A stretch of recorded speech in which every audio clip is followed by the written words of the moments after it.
નમસ્કાર દર્શક મિત્રો, ફોકલ પોઈન્ટ બાય અજય ઉમટમાં આપ સૌનું સ્વાગત છે. અને આજે આપણે સદનસીબ છીએ કે આપણી સાથે ગુજરાતના સુપ્રસિદ્ધ બહુ જ જાણીતા પીડ ડાયાબિટોલોજિસ્ટ અને ફિઝિશિયન ડૉક્ટર સંજીવ ફાટક આપણી સાથે છે. સર, ધન્યવાદ નવ ગુજરાત સમય અને અમદાવાદ મિરરના સથવારે ફોકલ પોઈન્ટ સાથે જોડાવા બદલ. સર, આજે 21મી માર્ચ છે અને આ એક નવો મોલેક્યુલ જે ડાયાબિટીસ ટાઈપ 2 વાળા જે દર્દીઓ છે એમના માટે અને મેદસ્વીતા ધરાવતા લોકો માટે જે બહુ જ ઉપયોગી થવાનો છે એવો નવો મોલેક્યુલ સેમાગ્લુટાઇડ હવે ઉપલબ્ધ છે. અને મેં જે સાંભળ્યું છે એ પ્રમાણે લગભગ 30થી 40 જેટલી ભારતની બહુ જ જાણીતી ફાર્માસ્યુટિકલ કંપનીઝ છે એ આના આધારે દવા પણ બનાવવાની છે. તો સર, આ જે સેમાગ્લુટાઇડ જેના આધારે હવે દવા બનવાની છે એની ઉપયોગિતા શું છે અને કયા પ્રકારના દર્દીઓ એ લઈ શકે? ખૂબ ખૂબ ધન્યવાદ અજયભાઈ, મને આ મોકો આપવા બદલ, તમારા દર્શકો સુધી પહોંચવાનો. તમે કીધું એમ કે સેમાગ્લુટાઇડ એક અગત્યનો મોલેક્યુલ છે જે ખોરાક એટલે કે ભૂખ ઓછી કરે છે અને આંતરડા પર પણ થોડી ઇફેક્ટ કરે છે કે જેથી તમે થોડુંક પણ ખાઓ એટલે પેટ ભરાઈ જાય. સાથે સાથે ઇન્સ્યુલિન ઉત્પાદનનું પણ કામ કરે છે. આ મોલેક્યુલ આમ તો છે 7-8 વર્ષથી globally available all over the world. ઇન્ડિયામાં છેલ્લા વર્ષથી અવેલેબલ છે.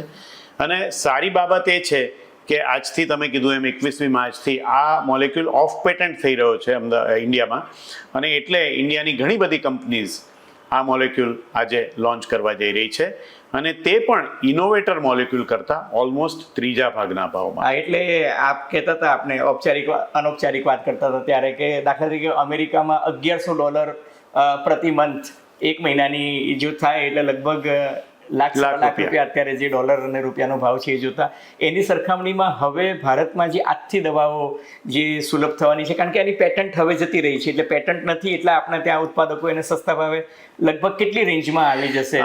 લગભગ 3,000 થી 5,000ની રેન્જમાં પર મંથ કોસ્ટ થશે. કેટલો ડોઝ લેવો પડે છે એના પર કોસ્ટ આધાર રાખશે, ડોક્ટર્સ નક્કી કરે. પણ આશરે એવરેજ ડોઝ જો લેવો પડે 1 મિલીગ્રામનો તો 3,000 થી 5,000 રૂપિયા મહિનાનો ખર્ચો થાય, જે મોટા ભાગના મધ્યમ વર્ગના લોકો એફોર્ડ કરી શકે, પોસાય. અને ખાસ કરીને તમારા આરોગ્યના માટે તો સૌથી ઉપયોગી થાય.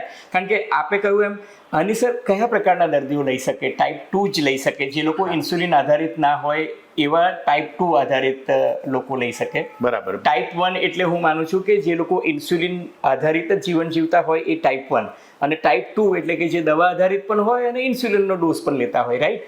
તો ટાઈપ 2 માટે આ ઉપયોગી છે. એ સિવાય ના, ખૂબ સાચી વાત કે ટાઈપ 1 માટે અત્યારે આ ઉપયોગી નથી અથવા એને માટે કોઈ એપ્રુવલ નથી. ટાઈપ 2 ડાયાબિટીસ કે જેમાં ઇન્સ્યુલિન બને છે પણ ઇન્સ્યુલિનની કામગીરી ઓછી હોય છે, એને માટે આ ખૂબ ઉપયોગી મોલેક્યુલ છે. રાઈટ.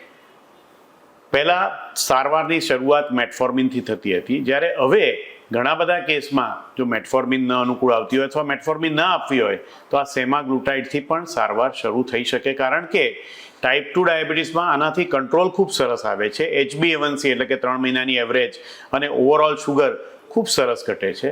ઓકે. મેદસ્વીપણું જેને હોય ટાઈપ 2 ડાયાબિટીસ સાથે તો એ લોકોનું વજન પણ સારું એવું ઘટે છે.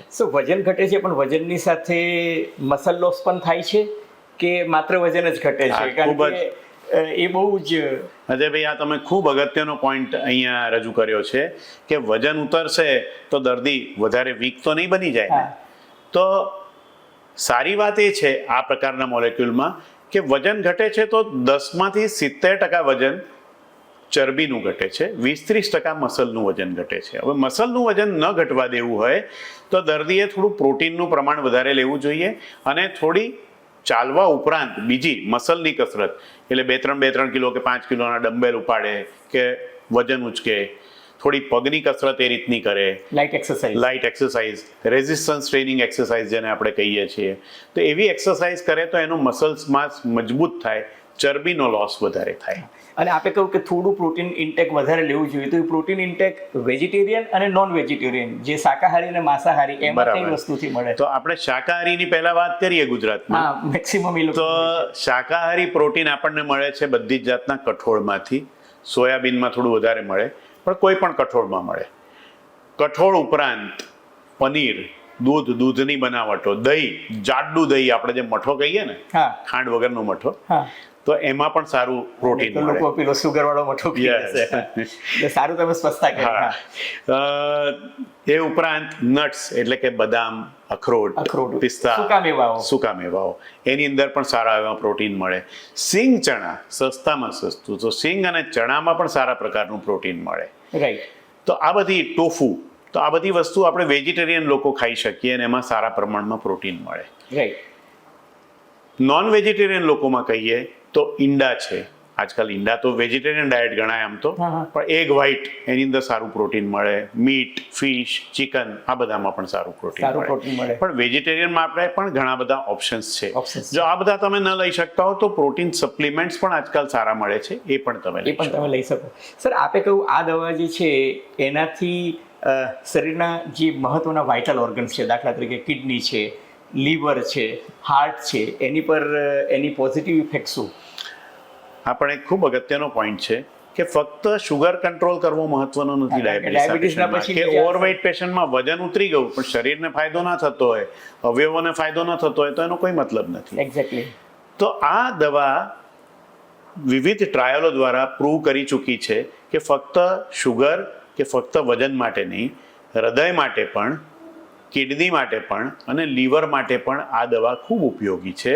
કે જેથી ડાયાબિટીસ કે ઓવરવેઇટ લોકોને આ દવા આપવામાં આવે તો હૃદયરોગનું પ્રમાણ, કિડની ફેલ થવાનું પ્રમાણ અને લીવરની ખરાબી થવાનું પ્રમાણ પણ આ દવા મહદઅંશે અટકાવે છે. એટલે મેડિકલ ટર્મિનોલોજીમાં જે કહે છે ને કે ઇવેન્ટ ના આવે, એટલે ઇવેન્ટ જે છે માની લો હાર્ટ એટેકની ઇવેન્ટ નહીં આવે, લીવર ફેલ્યોર અથવા તો ખાસ કરીને ફેટી લીવર સિરોસિસ થાય, એમાંથી સિરોસિસ થાય કે કિડનીનું ફંક્શનિંગ ઘટી જાય, તમારું ક્રિએટિનિન વધી જાય, એ એને પણ કંટ્રોલમાં રાખે છે.